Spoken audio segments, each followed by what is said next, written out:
JEE main 2026 में सिर्फ 5 महीने से भी कम का समय बचा है। कुछ समझ नहीं आ रहा सर, क्या करूं? डीपीपी करूं, नोट्स पढूं, लेक्चर देखूं, पुराना पढ़ा हुआ रिवाइज करूं या नया पढ़ के सिलेबस कंप्लीट करूं? कुछ भी नहीं समझ में आ रहा है सर। किसी को देखता हूं क्वेश्चन सॉल्व करते हुए तो वही क्वेश्चन सॉल्व करने लग जाता हूं, कोई मॉड्यूल करते हुए मैं भी वही करने लग जाता हूं, कोई टेस्ट दे रहा है, मॉक टेस्ट दे रहा है, मैं भी टेस्ट देने लग जाता हूं। खुद का कुछ भी स्ट्रक्चर्ड प्लान नहीं है, खुद का कोई भी आइडिया नहीं है, बस दूसरों को देख के कर रहा हूं और डिप्रेस्ड रह रहा हूं। समझ में नहीं आ रहा है क्या करूं।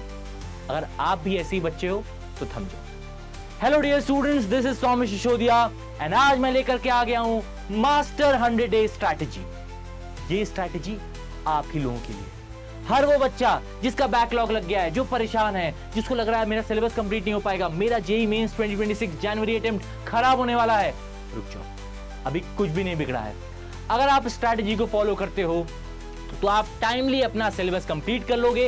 Along with that revision, mock test के साथ आप अपना जेईई मेंस 2026 जनवरी अटेम्प्ट बहुत ही एनर्जी के साथ देने जा रहे हो। तो डियर स्टूडेंट्स, लेट्स स्टार्ट। क्या करना है? सबसे पहले इस पूरी स्ट्रैटेजी को मैं दो पार्ट में डिवाइड कर रहा हूं। पहला, पूरे day wise and week wise planner बना रखा है, कौन सा चैप्टर कब करना है, पूरा day wise. After that chapter के अंदर क्या करना है वो भी बताया है। चैप्टर के अंदर लाइक आपको पता चल गया इस दिन ये चैप्टर करना है, अलॉन्ग विद दैट उस चैप्टर में आपको क्या करना है, that too I will be telling you. तो dear students, let's start. FOM 16 से मान रहा हूं आप जागे हो, आज आप जाग गए हो और आज आपने पढ़ने का मन बना लिया है, तो 16 से स्ट्रैटेजी बता रहा हूं। 16 से 23 this will be the first 7 days. आप किसके साथ स्टार्ट करने वाले हो? आप FOM मतलब फंडामेंटल्स ऑफ मैथमेटिक्स के साथ स्टार्ट करोगे। अब ऐसे कुछ टॉपिक्स हैं जो बिल्कुल फंडामेंटल्स है मैथ्स के, जो हर जगह यूज होने वाले हैं, उनको मैं एक जगह पे रख दिया हूं, जैसे sets, inequalities, logarithm and trigo. Trigo, ये सारे चैप्टर्स आप इन 7 डेज के अंदर करने वाले हो। सर ट्रिगो को अलग से क्यों नहीं रखा है? देखो, trigonometric equations as it is तो आप सिलेबस में भी मेंशन नहीं है। ट्रिगो के फॉर्मूले का भर भर के यूज होता है, but as such question wise इतना इंपॉर्टेंट नहीं है, इसलिए उसे अभी फंडामेंटल्स में हमने रखा है। 7 डेज देता हूं इसके लिए। इस तरह से स्ट्रैटेजी प्लान है डियर स्टूडेंट कि अगला चैप्टर, कोई भी आप ऐसा चैप्टर ना कर रहे हो जिसमें आपको बाद वाले की रिक्वायरमेंट हो, तो बिल्कुल सीरियल ऑर्डर में है। तो FOM की रिक्वायरमेंट पूरे डिफरेंशियल कैलकुलस में आती है आपको, इसलिए FOM करने के बाद आप सीधा जंप करो एक बहुत बड़े चंक के लिए। क्या है वो चंक? आपका डिफरेंशियल कैलकुलस। डिफरेंशियल कैलकुलस की स्टार्ट आप करोगे रिलेशन एंड फंक्शंस करके। 6 दिन का टाइम दे रहा हूं, एनफ है। आफ्टर दैट ITF आप 3 दिन में कंप्लीट करोगे। LCD मतलब limits, continuity and differentiability, 6 days. AOD मतलब एप्लीकेशन ऑफ डेरिवेटिव्स, कितना? 5 दिन। टेंजेंट एंड नॉर्मल छोड़ मत देना, बच्चों ने छोड़ दिया था सिलेबस देखे, पर क्वेश्चंस देखे गए थे वहां पे लास्ट ईयर, तो बिल्कुल टेंजेंट से नॉर्मल भी करना है। After that series and progression के लिए 4 दिन दे रहा हूं, एनफ है। क्वाड्रेटिक इक्वेशन के लिए 3 दिन। देखो, सबसे पहले एक बहुत मेजर चंक हमने कर लिया डिफरेंशियल कैलकुलस। अब आप थक जाओगे, जैसे ही आपका डिफरेंशियल कैलकुलस खत्म होगा आप थक जाओगे। क्यों एक साथ करवा रहा हूं? क्योंकि इंटरलिंक्ड क्वेश्चन आ रहे हैं। एक कॉन्सेप्ट जो है एक चैप्टर का रिक्वायर्ड है दूसरे में, ये बिल्कुल इंटरलिंक्ड क्वेश्चंस बना रहे हैं, इसीलिए इनको एक साथ कंप्लीट करिए ताकि आप सारे पीवाईक्यूज कर पाओ। वरना यहां इसका पीवाईक्यू छोड़ दोगे कि जब LCD आएगा तब करूंगा, और जब LCD आएगा तो बोलोगे जब फंक्शन आएगा तब करूंगा, दोनों तरफ नहीं कर पाओगे। एक साथ पढ़ो, सारे पीवाईक्यू करो। आफ्टर दैट एक बहुत मेजर चंक खत्म होगा, तो आइए थोड़ा सा आपको रिलैक्सिंग चीजें कराता हूं, जो हल्के चैप्टर है, सीरीज प्रोग्रेशन, क्वाड्रेटिक इक्वेशन, हल्के चैप्टर, थोड़ा आपका माइंड रिलैक्स हो जाएगा। After that straight line 7 days, circle 4 days, enough है, एंड आपका कोनिक सेक्शन 7 डेज। ये तीनों बहुत इंपॉर्टेंट। देखो, अच्छा खासा टाइम दिया हूं इस पे, क्यों दिया हूं? क्योंकि इससे क्वेश्चंस आ रहे हैं। ये एक बहुत लेंदी एंड बहुत इंपॉर्टेंट चैप्टर्स हैं, इसलिए ठीक ठाक टाइम दिया हूं। देखो, बीच में मैंने 2 दिन का बफर दिया है। देखो, 29 से लेकर के 31 तक मैंने 30 तक क्या दिया? मैंने 2 दिन का बफर दिया। मान लो अब तक के पहले में कहीं ऐसा हो कि आप ना कर पाओ उसको पूरा, तो इन 2 दिन के बफर में आप कर सकते हो। बिल्कुल प्रैक्टिकल स्ट्रेटजी बता रहा हूं dear students. Next, matrices and determinants 5 दिन, एनफ है। देखो, क्वेश्चंस इसके अच्छे आ रहे हैं तो सही से करना क्योंकि क्वेश्चंस इसके अच्छे लेवल के आ रहे हैं। देन आपको वेक्टर अलजेब्रा के लिए मैं देता हूं 6 डेज, कॉम्प्लेक्स नंबर के लिए 7 डेज।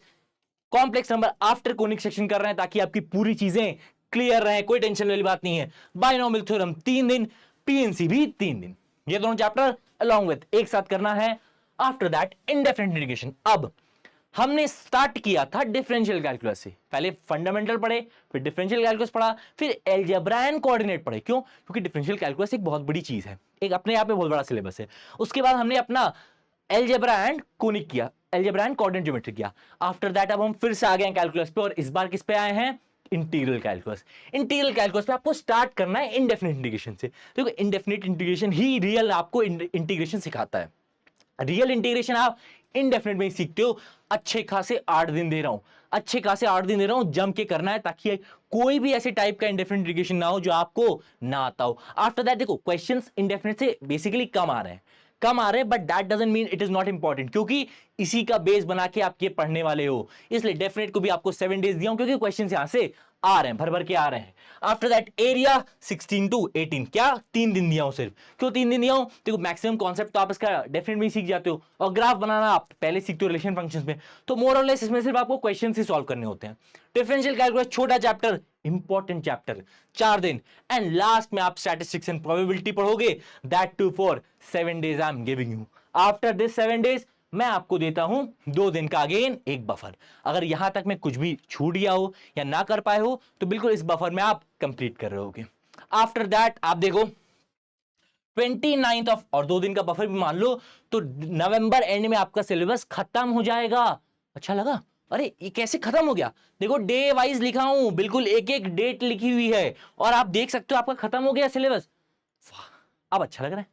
अब आपको क्या करना है, आफ्टर कंप्लीशन ऑफ सिलेबस दिसंबर के फर्स्ट वीक आपको फुल सिलेबस रिवीजन करना है, फुल सिलेबस रिवीजन, पूरे नोट्स रिवाइज करने हैं। एंड आफ्टर दैट अब आपको मॉक टेस्ट अटेम्प्ट करना है for your JEE Mains 2026 January attempt. अब क्या करना है सर, ये तो सर समझ में आ गया, ये तो सर समझ में आ गया कि कब क्या पढ़ना है। अब जैसे लेट्स सपोज कोई चैप्टर है, आईटीएफ है, इसमें हमें पढ़ना क्या है, तो सबसे इंपॉर्टेंट चीज जो है वो रिवाइज नोट। अगर आपने पहले से कहीं पढ़ रखा है, अगर आपने पहले से कहीं पढ़ रखा है तो जो नोट्स हैं उसको रिवाइज करो, वापस से वही लेक्चर देखने की बहुत जरूरत नहीं है। अगर लेट्स सपोज आपने देखा ही पढ़ा ही नहीं, कभी पढ़ा ही नहीं है, तो मैंने एनफ डेज दिए हैं यार, ठीक ठाक डेज दिए हैं अकॉर्डिंग टू द चैप्टर, आप बिल्कुल जाके पूरे लेक्चर्स देख सकते हो। अब तो हिम्मत ही नहीं लग रही सर, लग ही नहीं रहा देख पाऊंगा। अगर इस स्टेट पे आ गए हो कि तुम लेक्चर ही नहीं दे सकते, तो यार फिर वन शॉट देख लो ना। कहां से देखें सर, अरे इसी चैनल पे वन शॉट आ रहे हैं यार, मैंने ही एक चैप्टर के लगा दिए, अब कल दूसरा आ जाएगा मे बी, तो वन शॉट देख लो। वरना इसके बाद सबसे इंपॉर्टेंट चीज है पीवाईक्यू मेंस के करना। देखो मेंस अब कई शिफ्ट में हो रहा है, पिछले 4 सालों से हर साल 2 शिफ्ट में हो रहा, और हर साल 2 बार में हो रहा, और हर बार कई सारी शिफ्ट हैं। तो बहुत सारा पेपर बन जाने से एक बहुत बड़ा universal set kind of thing बन गया है पूरे क्वेश्चंस के कलेक्शन का। आप बात समझ रहे हो, मतलब easy questions, moderate question, difficult question सब अब जेईई मेंस पूछ चुका है। तो मोर और लेस वही सारे कॉन्सेप्ट पे सवाल बनने वाले हैं। तो सबसे इंपॉर्टेंट रिसोर्स इस समय आपका पीवाईक्यू है। अब पीवाईक्यू बोलते हैं, कुछ लोग चले जाते हैं AIEEE करने, 2016 करने, 17 करने, 18 करने, नहीं, यहां से करो। आप 26 में दे रहे हो, 25, 24, 23 इस तरह से घूमो, 25, 24, 23, 22, 21, 21 तक कर लो, मजा आ जाएगा, उससे बाहर नहीं आना। सारे कॉन्सेप्ट आ चुके हैं यार, सारे कॉन्सेप्ट पीवाईक्यूज में ही है, कोई टेंशन की बात नहीं। सर वो भी कर लिया मैंने, अब क्या करूं, वो भी कंप्लीट कर लिया, चलो 21 तक का मैंने पूरा कर लिया। अब 21 के बाद 20 में जाऊं, 19 में जाऊं ना, 21 तक कर लिया, अब रुक जा। अब क्या कर, पुराने IIT जेईई स्क्रीनिंग वाले जो पेपर हैं, पुराने IIT जेईई पेपर जो है 80, 90 वाले और 2000 वाले, उसमें जितने भी सिंगल करेक्ट देख रहा है वो कर। इसके बाद रीसेंट जो एडवांस के सिंगल करेक्ट क्वेश्चन है एंड टीचर टाइप क्वेश्चन है उनको कर। अब कुछ बच्चे क्या बोलेंगे, इतना करेंगे तेरे पास टाइम नहीं बचेगा, विश्वास मान इतना कर ले पहले फिर बोल। अभी तो स्ट्रैटेजी देख करके बहुत जोश में कह रहा ये भी कर लूंगा वो भी कर लूंगा, फिर करने को जाएगा जितना करने में टाइम लगता है। चलो सर, एक काइंड ऑफ बच्चे क्या बोलेंगे, बोलेंगे सर पीवाईक्यू हो ही नहीं रहा है। बिल्कुल वैलिड डाउट है, आप पढ़ के जाओगे पीवाईक्यू करने, आपसे नहीं होगा। मोस्ट ऑफ द स्टूडेंट से हो सकता है ये चीज ना हो।